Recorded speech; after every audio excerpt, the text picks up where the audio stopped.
All right, what are we serving?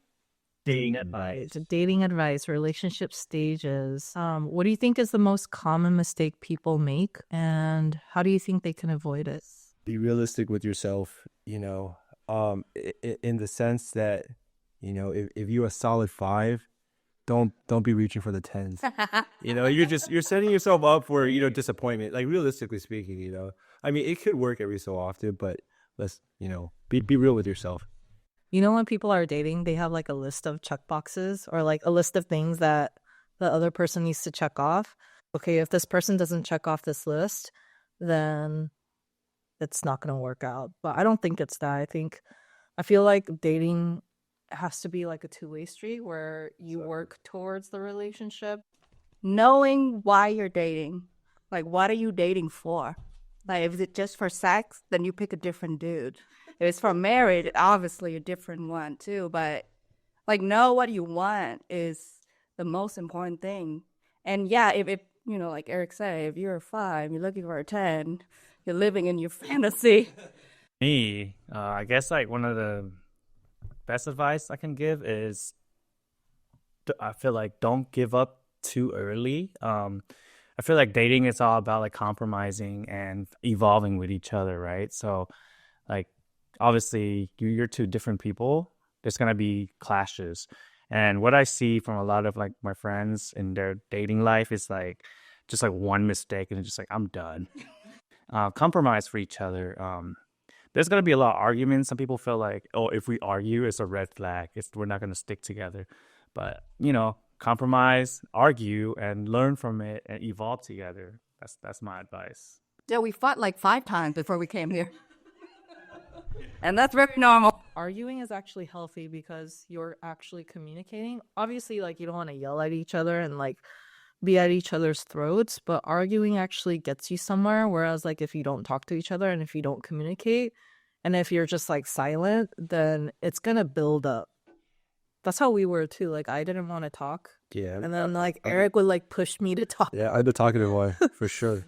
How do you think dating has changed like over the years? Because you know how everyone's on dating apps now and like dating through social media. How do you think that has evolved over time? Do you think it would be better if people were off dating apps and meeting other people like through mutual friends like in real life? Or do you think like this is the best route to go? Dating, like as just like human, right? It's supposed to be like an organic thing. Like you had to kind of like go through it like with just like your experience and not through a program where it's designed to like pick and choose your best match. I mean, I feel like yes, it works for some people when they don't have time or like they just don't want to go outside for it. But for me, and just my personal opinion, is if you really want to find that special someone, you should just go out there and like go to like go to a bar, go to a club, whatever. Those are the easiest place to find people. Or like go out with your friends more. You will never know. Like you will meet someone. That way it's more organic, it's more natural. Otherwise you're just like looking at a checklist like, is she blonde? Does she have blue eyes? 6'5", you know? 6'5". It works in finance. So I know some couple that got married, have kids, and like happy, like, and they know each other from an app. But that's like 2 out of like 20 people I know. So it's it's what it is now. So I have nothing against using apps. Yeah. I never use it because I didn't have to. But if you use it, just find the right app. Like if you're looking for marriage and you're on Tinder, why are you wasting your time? You know, when people are putting their profile on social media and dating apps, there's a facade that they put on. It's like, oh yeah, I have this makeup on, like I'm primped up, like I say all the best things about myself to, attract whatever candidate that comes into the pool of their profile. Like, if you show the best version of yourself, and if you only show the best version of yourself, like that puts you at risk of meeting this person, going on the first date, and maybe after 3 to 4 dates, losing that person because they were not aware of like the real you. And so like I think like maybe the first date goes well, right? But on the second date, you get like the ick. I think the best way to go about like if you were to go on a dating profile is just like, yeah, just be comfortable in your own skin. Like even if you're like showing pictures of yourself, maybe put like candid photos of yourself. But yeah, I feel like or we missed out on the dating apps. It's not a bad thing or a good thing. It's just like a matter of preference of like how this like society is growing and changing. So I don't know, like there's pros and cons where I feel like, oh yeah, dating apps could be very useful for like introverted people. I mean, yeah, realistically, for me, I see the benefits of it, and for someone, I guess it depends on your situation. If you don't have time to go out, this is all good. Again, I missed this wave of dating apps, and it was fine. But realistically, I think it just comes down to your personality. Don't force yourself onto the app if you don't need to. If you like going out, go out. If you want to stay in and you're too busy, use the dating app. And again, just be yourself. Don't put on like what Jan said. Like don't make your profile seem like you a 10, but you really a 5. At the end of the day, be yourself, and it'll take you further than any app. What would be like one word of advice for someone that's like new to the dating scene? Stay off social media. One advice is me as someone that work in nightlife. I hear this a lot. It's like, oh, he only have like 200 followers, or his posts only have like 15 to 20 likes on average. Like, yo, just don't worry about that shit. But I hear that a lot. So just ignore the fluffs. Meet the person instead of like just hearing and judging them based on how much likes they have or followers. Be open to the other person. Don't date in your head, and then when it's the real life, you're like, oh, this is not what it is. That's on you. Don't stay in your bubble. And just because someone thinks differently or has different values and expectations, that it's not going to work out. So just be more, I guess, open-minded. So if a person is going on their first date, what would be some tips that we could provide in making like the first like really good impression? Be a good listener. Don't talk about yourself initially, and people don't like it when you start yapping about yourself. Like, oh yeah, I'm like a successful guy. I make this much. No, just be like, it could be as simple as like, tell me about your day. Like, how is it? And then just listen to them carefully, and then just slightly compliment them, and just be like a good listener, make good eye contacts. Yeah, that's as simple as that. Just be yourself. Say what you want. Say what you want immediately on the first day, and talk about yourself a lot the whole time. Because it completely opposite. Well, this is the example. There's a listener and there's a performer. I'm the performer, okay? Ask a bunch of questions. Ask like you're paying attention to everything, and I think it should go well. I don't know if we should listen to Dice if you're a guy, but realistically, from a guy's perspective, just keep asking questions. I was gonna say make sure you wear nice shoes.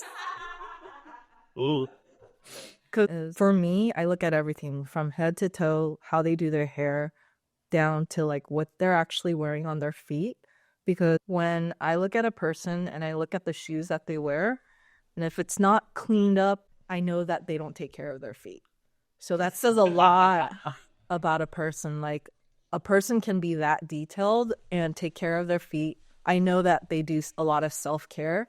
So that makes mountains of a difference for me. So I would just say, like to make a first great impression, like really take care of your shoes. Just it doesn't have to be anything expensive, but girls don't wear muddy shoes. Please. Girls don't show up with the creased up Air Force Ones. All right, those are not cute. Those are not it. What's a red flag that people should watch out for on their first date? Realistically, if they show up and they're like a completely different looking person, Number one red flag is if they go straight to their phone. Just start scrolling. I'm just like, all right then, peace. I honestly don't notice any red flag because I think I'm the red flag. We got one of those again. No. Because The number. I'm very aware what I do as a red flag, but I like don't even pay attention to the other person. Like, oh, like for me, it's all about feeling. Like if we're feeling each other, we have chemistry. So I don't really pay attention to details. Like that's what I do at work. But when I go out to have fun, it's all about the feel. So the red flag for me would be zero chemistry. A red flag would be where the person that you're with doesn't really ask you questions and just talks about themselves the whole time, or they bring up their ex. Have any of you guys ever ghosted someone mid-date? Well, when I ghost people, I usually tell them to their face, I'm like, this is not working out. Goodbye.